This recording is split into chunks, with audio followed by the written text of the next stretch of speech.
So please join me in welcoming the President of the United States, Donald Trump. And I'm proud to be an American, where at least I know I'm free. And I won't forget the men who died, who gave that right to me. And I gladly stand up next to you and defend her still today. 'Cause there ain't no doubt I love this land. God bless the USA. Oh, thank you very much, everybody. What a group. What a group. Thank you.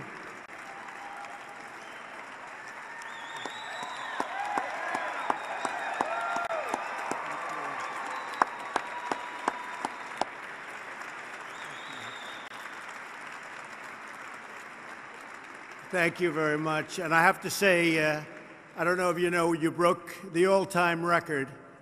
Last year was your record, and I was here too. And the year before that, you didn't do so well, and I wasn't here. You went from 18 million, which is good, not great, to 30 million last year. And this year, and I think that was some kind of an all-time record, by the way, so you have to be proud. But this year we did $32 million. So that's quite a record. And it really is wonderful to be here with so many friends and colleagues and really true and great American patriots. I want to begin by thanking our incredible House leadership team, Speaker Paul Ryan. Paul, thank you. Thank you, Paul.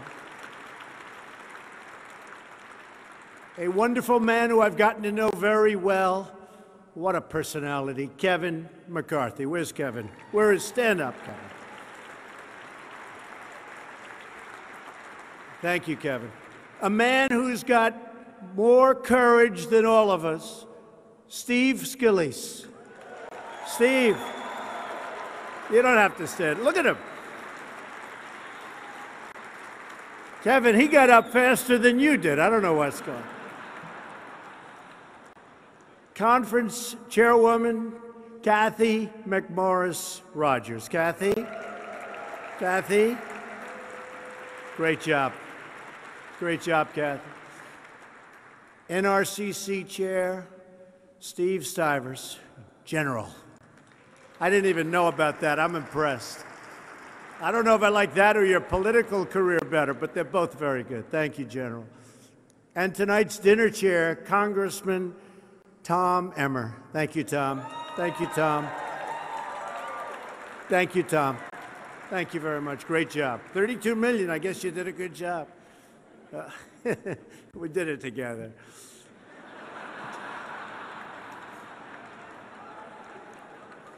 He was so generous. He said, you did it. Nope, we did it together. That's the way we're working, right? That's the way we're. Thank you very much, Tom. Our Republican majority is one of the most successful in the history of the United States Congress. Now we must work to keep our majority so we can keep up the fight for American workers, American security, and the American values enshrined in our glorious Constitution and in our great American flag. This year, in this election, we are fighting to win, and we are going to win. Just no reason why we shouldn't win with what we've done over the last year. No reason whatsoever. We love our country, we cherish our liberty, and we always put America first. You notice we're doing that on trade, we're doing that on a lot of things. America first. It's about time. It's about time. Our agenda is already exceeding our highest expectations. We've actually accomplished more than we said we would, and that's been a long time since you've heard that. We've accomplished a lot more. They said it the other night that Donald Trump actually has accomplished more than he said he would, so that's a good feeling. And it wasn't even a friend that said that the other night. which is really a good feeling. We've created more than 3 million new jobs since the election. And if we would have said that number prior to the election, nobody would have believed it possible. Jobless claims are at, think of it, jobless claims are at a nearly 50-year low. 50 years. That's an amazing statistic. African American unemployment has reached the lowest levels ever recorded.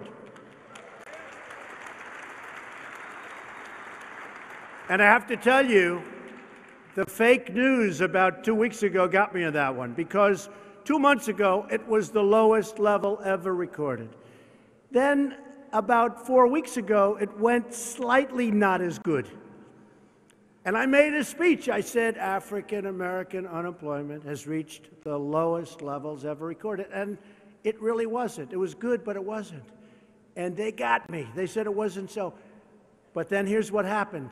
Last week, it went back down to the lowest levels ever recorded. So we have it. So we have it, right? It makes us feel good. That's an important one. And here's another one. Hispanic American unemployment has also reached historic lows, lowest ever recorded.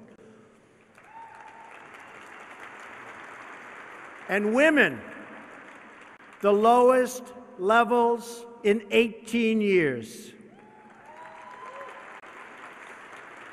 Wages are rising at the fastest pace in more than a decade.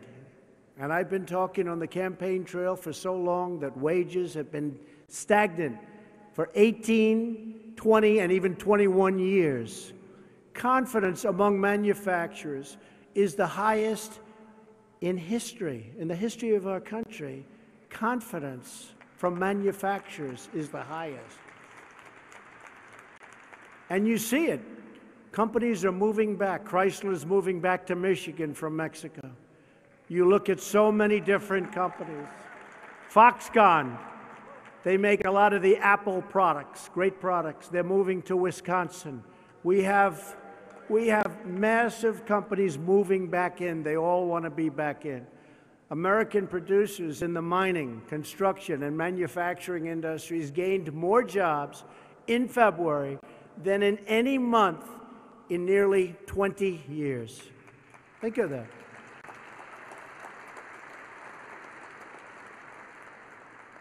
I mean, you ever hear numbers like this? And these are really numbers that we're getting right out of the manual. This is it. It's hard to believe. These are incredible numbers. That's why we should do great when we run in a very short period of time. The economy is booming, and it's booming because we passed the biggest tax cut and reform in American history. Biggest in American history. And when they came to me, because not since Ronald Reagan has anything been close, and when they came to me, they said, we're going to pass tax reform. I said, why hasn't it been done in 38 years? They said, we don't know, you just can't do it. And I said, well, it doesn't make sense. You're cutting taxes, why? Well, sir, I don't know, but here's the bill. It's tax reform, it says tax reform. And I said, there's something wrong. How come it hasn't happened? And I said, you know, I think I have the idea. Don't call it tax reform, call it tax cuts. It was never called tax cuts. And they said, well, what is that? I said, tax reform might mean you're reforming taxes and you're going to raise taxes. Nobody knows what it means. So call it tax cuts.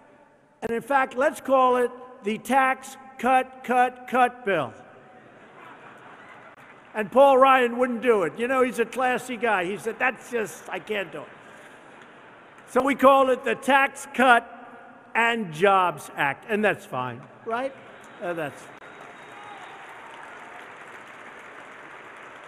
And I see Kevin Brady here someplace. Where's Kevin? Stand up, Kevin, please. He doesn't stop.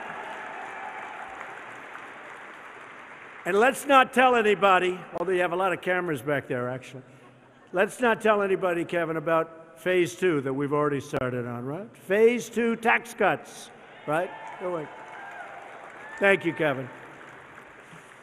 More than 6 million Americans have already received a tax cut bonus or a pay raise, and that is just the beginning. I want to thank everyone who made this incredible victory possible, including so many friends that worked with Kevin and myself, people in Congress, great senators, great Congress people. You are really incredible. So enjoy it, because we're going to start probably on Monday with Kevin and myself and everybody on doing it again. And I just want to thank you. And on behalf of Paul and Kevin and my other Kevin, I don't know, I think Brady maybe is better looking than Kevin. I don't know. But we really are. I have to thank the people in this room, because you really made it possible. And you worked hard, and you just wouldn't stop, and you wouldn't take no for an answer. A lot of obstacles, you wouldn't take no for an answer. But while Republicans were fighting to reduce taxes for hardworking Americans, the Democrats were fighting to increase taxes. That's what they want to do. They're actually working right now to increase taxes. And I'm saying, how do you lose to that? They want to increase taxes. Maybe they'll call that tax reform. Every single Democrat in Congress opposed our middle-class tax cuts. And if Democrats were to gain control of the House, the first thing they would do is raise your taxes. They would raise your taxes. They would take away what we've done and raise your taxes. And actually, I've seen some of the numbers very substantially raise your taxes. Republicans also repealed one of the nation's cruelest and most unfair taxes ever, the Obamacare individual mandate.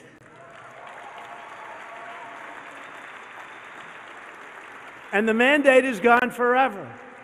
And that's a beauty. You pay a lot of money not to have to pay and not to get health care. So you're paying not to have health care. I mean, that wasn't so good, but we got rid of it. And you know, included that nobody even talks about is Anwar in Alaska, one of the great sites of energy in the world. And I didn't think it was a big deal. And then one day, a friend of mine who's in the oil business called, "Is it true that you have Anwar in the bill?" I said, "I don't know. Who cares? What does that mean? What does that mean?" They said, "No, is it true?" I said, "What does it mean? What's the big deal?" And they did put it in. They said, "Well, you know, Reagan tried. Every single president tried. And not one president was successful in getting it. The Bushes went, everybody." I said, "You got to be kidding. I love it now." And after that, we fought like hell to get Anwar. He talked me into it. And he didn't care, but he said it was amazing. So by itself, that would have been a big bill. But that was included. And we're doing great, by the way, on energy. We are now an exporter of energy. Can you believe that? 10 million barrels, folks. We just cracked 10 million barrels. We've also ended the crushing onslaught of federal and other regulation. That's a big deal. And I hate to say it to Kevin, but some people consider what we've done on regulation as important, and some even more important, than the tremendous tax cuts, because the regulations were killing our country. They were killing us.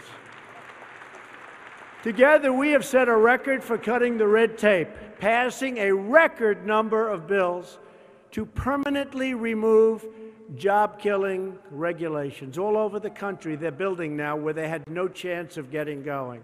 Even if you look at the pipelines, immediately upon taking office, I let the pipelines go. Keystone, you know, both of them. And we let them proceed.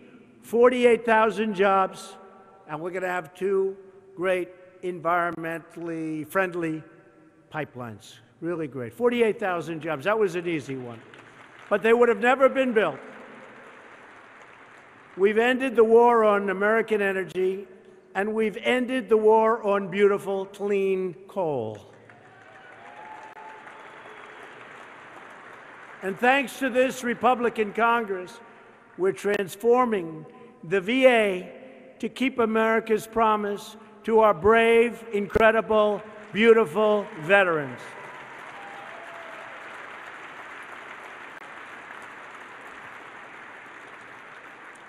And I want to thank Chairman Phil Rowe. Our Republican majorities really sent me legislation that has been incredible, really incredible. You know, we have VA accountability. They've been trying to get this for 30 years. Accountability sounds easy. But VA accountability, and we got it passed. That means that people that are very bad, they're bad in many ways, they're even sadistic. You couldn't fire people from the VA. Now, you look at them, they do a bad job, they do something wrong, they hurt our veterans. We look at them and we say, Jim, you're fired. Get the hell out of here.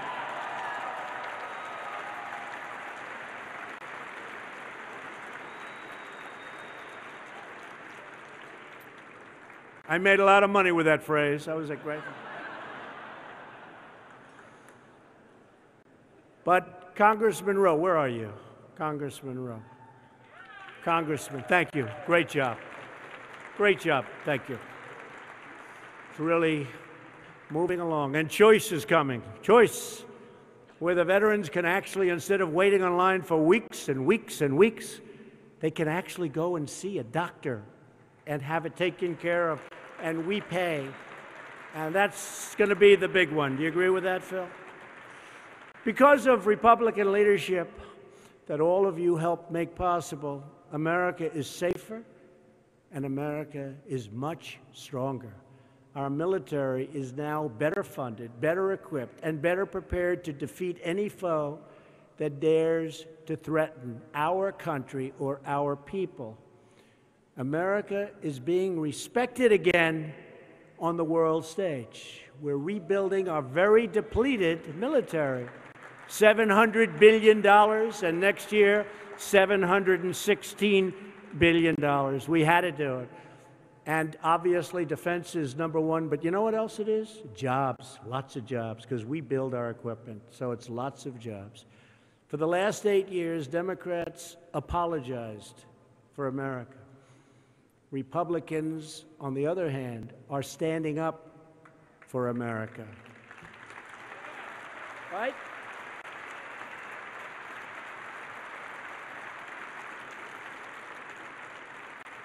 We've seen a lot of apologies. Last 8 years, we've seen a lot of apologizing. Not any longer. We don't apologize. It's been an incredible... Took a little while to figure that one out, huh? It's been an incredible year for our country and for the Republican Party. And the accomplishments of our party in Congress are even more impressive because Democrats have stood in the way of progress every single day. You know, we have hundreds of people that cannot come into the administration because they're being slow-walked by the Democrats in the Senate. Last count, it was 270 people. Now, the only thing good about that, in the private sector, they'd like it. They'd say we're cutting payroll. But here, we want to get them. In the State Department, and one of your originals, Mike Pompeo, will be, hopefully very soon, our new Secretary of State. He's going to do a great job. Mike is going to do a great job. Not only did Democrats universally oppose tax cuts, but every single Democrat voted no on better health care. They voted no. Every single one. The one thing they do great is obstruct. They're great at obstruction. They're wonderful at sticking in a block. They rarely break up, although I think we're going to break them up a little bit because a lot of them are saying nice things about me in certain states that we won by a lot, and they're running in races. You know about that, right? But they really are a block. They just vote no. And I don't think people want that when it comes time to elect. They don't want to fix our health care system. They don't want DACA. They do not want DACA because they think it might be a good political issue. And we want DACA. And DACA is very much tied to the wall, and we have to have the wall for the drugs that are pouring into our country and for the people that we don't want in our country. We're going to have the wall. But they don't want DACA. They really don't. They want to use it as a political football. And guess what? I think it plays better for us than it does for them because we want to do something for the 800,000, and they don't. So it's been a little bit of a change of position, and we're going to win that one every time, but we're also getting the wall. Nearly every Democrat voted against a ban on late-term abortion when unborn babies can feel the pain. The late-term abortion ban is common sense policy, supported by almost two-thirds of the American people, but virtually every Democrat voted in lockstep against protecting these innocent lives. On issue after issue, House Democrats are way outside of the American mainstream. Nowhere in the Democrats' extremism, and nowhere can you see anything displayed more clearly than on immigration. A vote for Democrats is truly a vote for open borders. People pouring into our country, pouring in. We have no idea who they are. They're coming in, open borders. You look at sanctuary cities where criminals are protected. If House Democrats control the committees and control the floor, they will block every single effort to secure our borders and to defend our communities. Nearly every House Democrat voted in favor of sanctuary cities. They voted to release criminal aliens to prey on innocent American lives. Republicans believe our cities should be safe havens for law-abiding Americans, not for criminal aliens or illegal immigrants. It's time for Congress to stop funding sanctuary cities so we can restore the rule of law.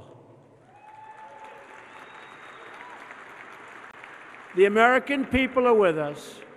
Let's fight to save those incredible American lives. And you see what's happening. You see the slaughter. You see the kind of killing and hurt and pain.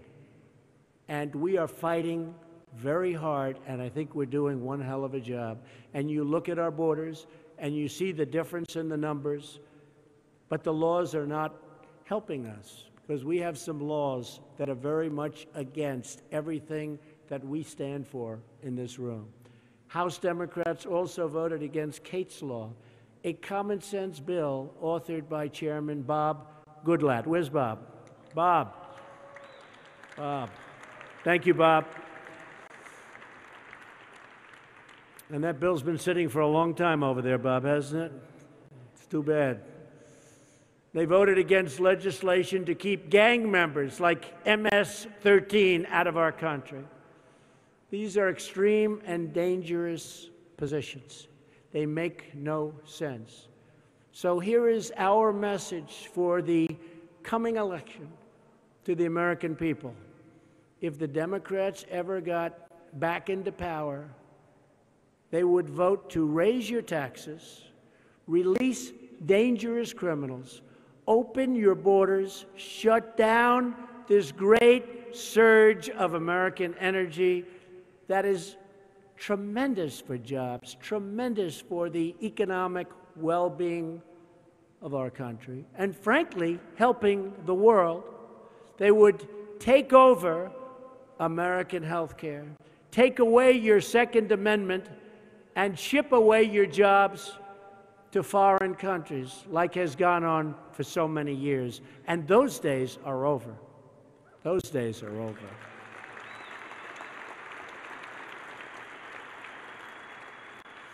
The world including our friends, has been taking advantage of the United States of America. We can't allow that to happen anymore. We just can't. We want our jobs to be here. We want our great factories, our great plants to be here. We don't want people fired and watch a company leave our country, make a product somewhere nearby, ship it back into our country, not be taxed, and all we get out of it is unemployment and pain. Not going to happen anymore. That's why so many companies are moving back. They're moving back, first time in many, many decades. That's why we need strong Republican majorities. It doesn't matter what Democrat candidates say on the campaign trail, because once Democrats get to Washington, they always do the same thing. They vote for the liberal Pelosi agenda down the line, straight down the line, every single time. They will never vote for us. They will never vote for what's right. These days, there's no such thing as a blue dog Democrat, a red state Democrat, or a conservative Democrat, because they are all Pelosi Democrats, weak on crime, weak on terrorism, and weak on national defense.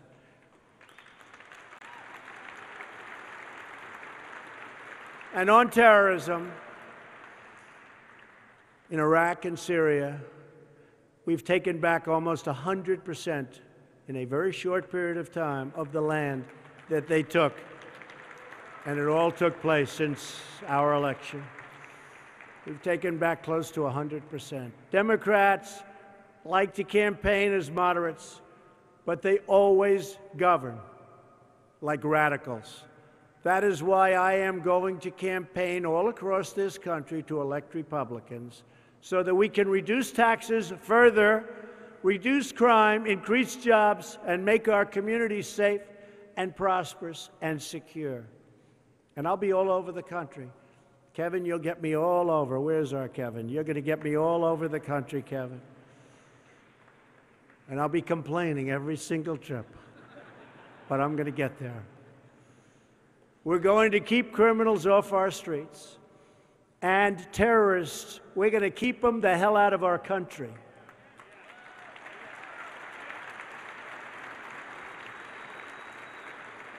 Our opponents are fielding the most candidates they've ever had in a quarter century.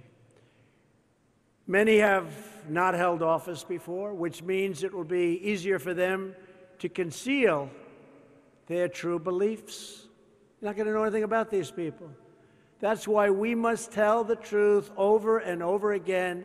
A vote for a House Democrat is a vote for higher taxes, open borders, and the destruction of American jobs and American wealth. It's also the destruction of the American dream. It's a dream, and they're destroying that beautiful dream. But to win, we have to outwork the opposition. For some reason, when a party wins the presidency, incredible, what happens is they lose 2 years later. And I know what happens. I figured, I could never understand. Like 95% of the time, they end up losing the midterms. It's called complacency. Nobody's explained it. I couldn't understand why. You win the presidency, you think you'd have, and we do record business. The economy's maybe the best it's ever been. Ever. I think ever. How has it ever been better? The stock market is at an all-time high. Jobs are the number one, 154 million jobs. That is the most jobs in the history of our country we have right now. The most jobs. We need more people, can believe it. We're going to have an incredible expansion. But it's called complacency because you win the presidency. You work so hard. Look how hard we worked. You work, and you win. And now you take it easy a little bit. Oh, I'm so happy we won. That was so hard. And then a year goes by, now all of a sudden you're running again. And you get complacent and you lose. But then what happens? Oh boy, are we gonna win in 2020? But we have to worry about 18 before we worry about 20. But there is a complacency, and I can understand it. It's natural, human trait. But we cannot be complacent. We can't. We have so much to gain, and this country has so much to lose. So we have to remember. You know, we have a short period of time now. We have to remember. And the other thing is, you know, we had 5 races up until last week. And of the 5 races, we won all 5. These people back here expected us to lose a couple of those races, maybe more than that. We won. They didn't know what to do. So they said, we didn't win by as much as we were supposed to. And by the way, if we won by more, they would have found a reason. So we're fighting the press, we're fighting the media, we always will, for whatever reason. But we're 5-0, and then we lost by 300 votes the other night, right? 300 out of 220-some-odd thousand votes. 300 votes. And I will tell you, though, that area in Pennsylvania and all of Pennsylvania and all other states, they're energized. Because I made a speech there 2 nights before, and I'll tell you what, that crowd was, they were going. They were happy. They were thrilled. I wish I was running. Boy. Man, that was some energetic group. And it was close. It was really close. We went in there, they were down. Good man, Rick Saccone, good man.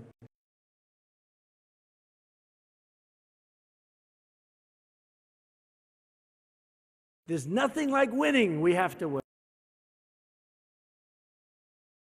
In the last election, we defied every expectation and totally proved the pundits wrong, right? They said there's no way to 270. Remember that? There is no way to 270. And everybody believed him. I even believed him. I said, you know, it doesn't look good. I heard this for 6 months. You cannot win unless you win the great state of Ohio. I kept hearing that, right? And I said, I think I'm doing well, but they'd show me a little down in Ohio. I said, man, I guess you can't win if you can't win Ohio. So I went to Ohio. We have great people. Those are great people. Now, we really won Ohio by a lot, right? We won Ohio by a lot, and we won Iowa by a lot. And we ran the East Coast because, you know, we have a tremendous disadvantage in presidential elections with the Electoral College. Much easier to get the popular vote, but it's a very much different campaign. It's like somebody that trains for the 100-yard dash and trains for the mile. It's a much different thing. But we just ran out the East Coast, and it was a thing of beauty. But they all said we couldn't do it. Now they say the midterms. Here come the midterms. And as usual, they say, well, 95% of the time it doesn't happen. But nobody's ever had an economy like this. Nobody's ever had a military that's getting so much stronger so fast. Nobody's ever done what we've done. The people in this room have done it. Nobody's ever done it. We sent a message straight to the media, to the lobbyists, and to the power brokers that this city doesn't belong to you. It belongs to the American people. That's what the message was. Now, I shouldn't say it to the people in this room because, you know, a couple of you are a little marginal about this. But I came up with this expression. It's called drain the swamp, right? Drain the swamp. And I hated it. No, I hated it. And it was a speech during the campaign, and it was a term that was actually given to me. Usually I like to think I'm up myself, but this was given to me, which bothered me too. I never liked that. But they had this expression, drain the swamp, and I hated it. I thought it was so hokey. I said, that is the hokiest. Give me a break. I'm embarrassed to say it. And I was in Florida. We had 25,000 people going wild. And I said, and we will drain the swamp. The place went crazy.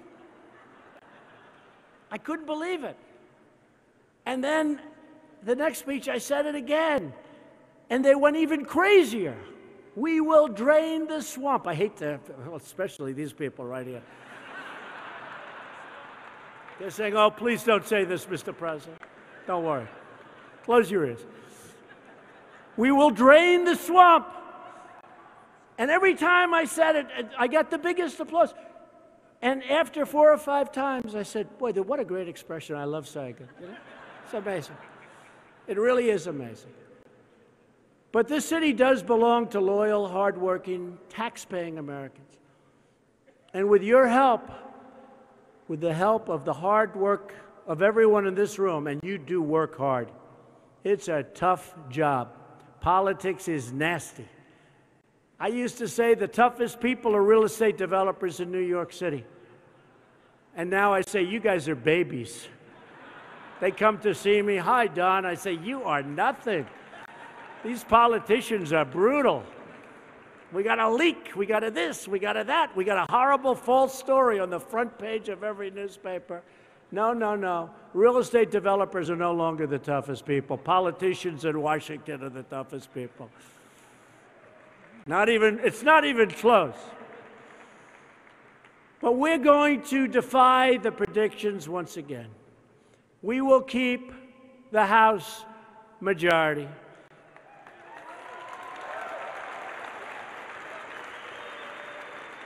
And we will keep fighting for the change the American people want and they deserve.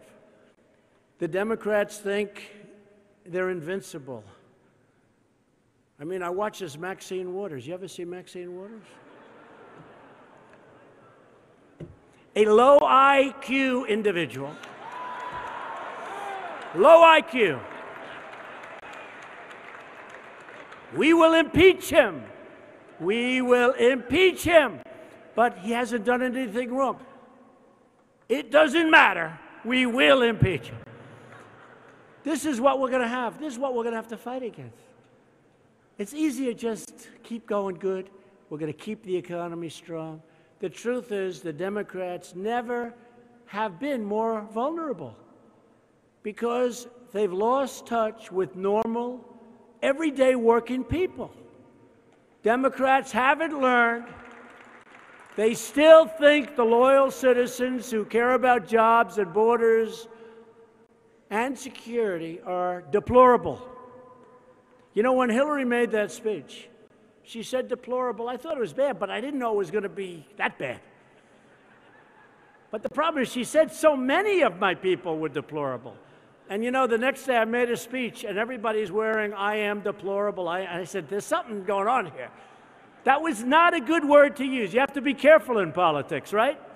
That was not a good, and I would say her last statement about women, they have to get approval from their husbands, their sons, and their male bosses to vote for Trump. That was not a good statement. Not good.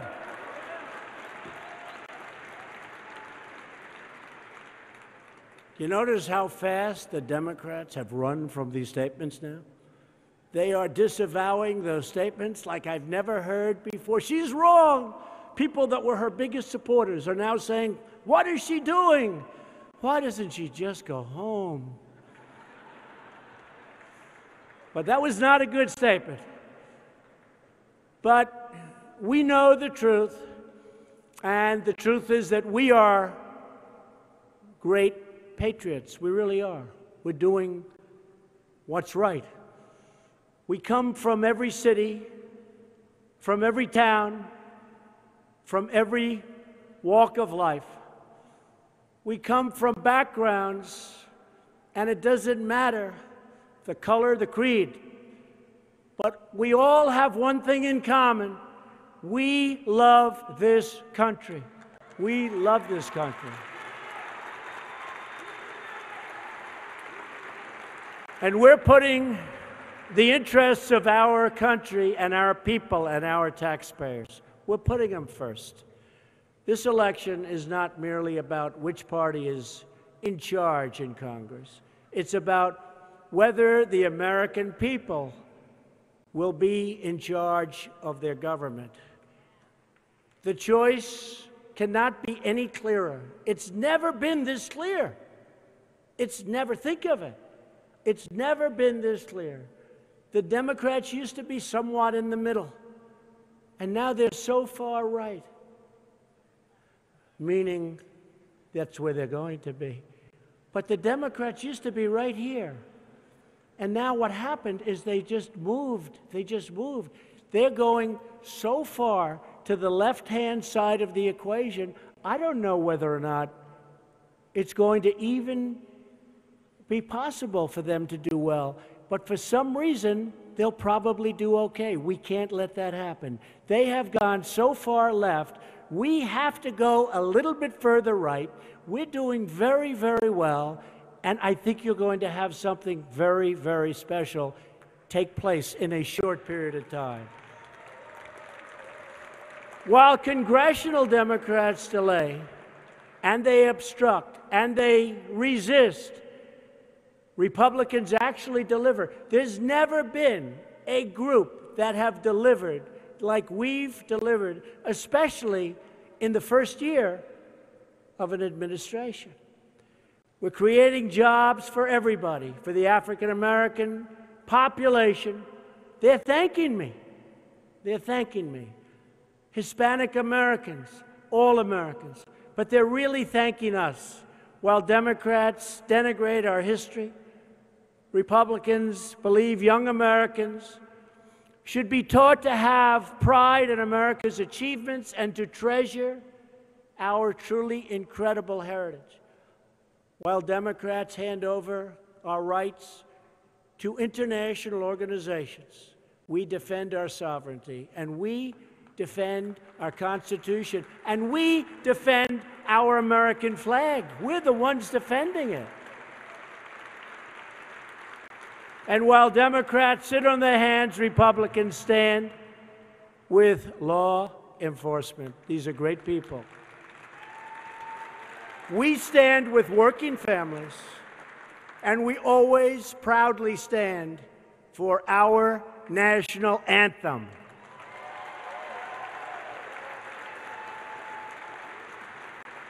We believe in strong borders and safe communities, and we believe in the truth of our national motto, "In God we trust." Our victories are Americans' victories because the Republican Party is now the party of the American worker, the American family, and the American dream. Our mission is to serve the needs, the desires, and the highest ambitions of the American people. And that's what we're doing. And we're really doing a great job of it. We work for them. Their hopes are our hopes. Their dreams are our dreams. And their future is what we are fighting for each and every day. With your help and with our Republican majorities in Congress, we will carry the hopes and dreams of the American people all the way to victory in November. So important, so important. And together, we will build a future of safety, security, prosperity, and freedom for all of our citizens. We will never give in. We will never give up. And we will never, ever stop fighting to make America great again. And that's what's happening. Thank you. God bless you. And God bless America. Thank you, everybody. And congratulations on this evening. Thank you very much. Thank you. Thank you.